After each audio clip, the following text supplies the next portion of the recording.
비상계엄을 선포합니다.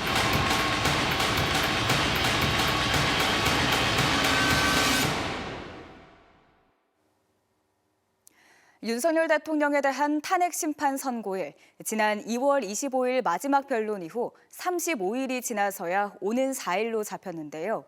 비상계엄이 선포된 지난해 12월 3일 이후 시민들은 한겨울을 지나 봄까지 쉬지 않고 거리로 나와 계엄의 불법성과 신속한 파면을 외쳐왔습니다. 국민을 혼란에 빠뜨린 내란의 밤부터 헌법재판소의 선고를 앞둔 지금까지 격동의 120일을 김광현 기자가 정리했습니다.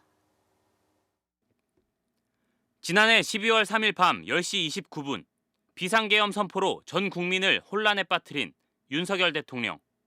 파렴치한 종북 반국가 세력들을 일거에 척결하고 자유헌정 질서를 지키기 위해 비상계엄을 선포합니다.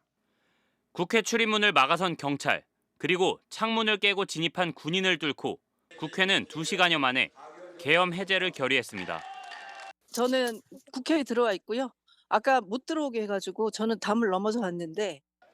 충격과 분노로 시민들은 거리로 쏟아졌습니다. 매서운 칼바람이 부는 한겨울에도 매일 거리로, 광장으로 나와 국민을 두려워하지 않는 대통령의 탄핵과 내란 세력의 처벌을 외쳤고, 2차례 표결 끝에 국회에서 탄핵 소추안이 가결되자 민주주의의 승리라며 환호했습니다. 대한민국 국민이라서 너무나 자랑스럽고요. 저는 당연히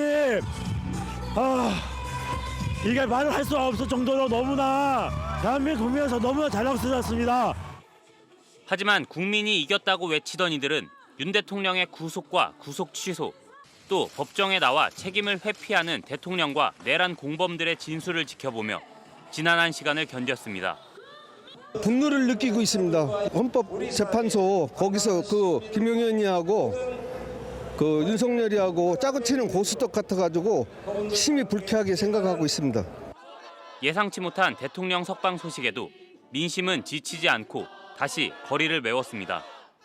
지지자들에게 손을 들어 인사하고 주먹을 불끈 쥐는 모습을 내란 우두머리 피의자임을 부정하는 파렴치한 행동이자 사회 혼란과 국정 불안을 해소하고 일상을 되찾기 위해 신속한 파면을 외쳤습니다.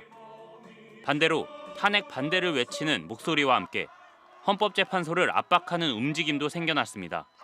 헌법재판소는 내란몰이만 믿고 날뛰다가 황소 발에 밟혀 죽게 생긴 깨구락지가 됐습니다.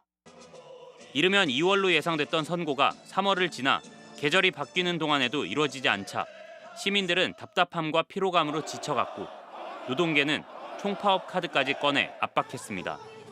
매주 광장에 나오게 된 현실이 너무나도 답답하고 하루빨리 선고일이 지정됐으면 하는 마음으로 오늘 이 총파업 현장에 나왔습니다. 평온했던 대한민국을 뒤흔든 이른바 내란의 밤으로부터 어느덧 120일. 이제 시민의 눈과 귀는 운명의 금요일, 윤 대통령의 탄핵 소추안 인용 여부를 결정할 헌재로 향하고 있습니다. MBC 뉴스 김광현입니다.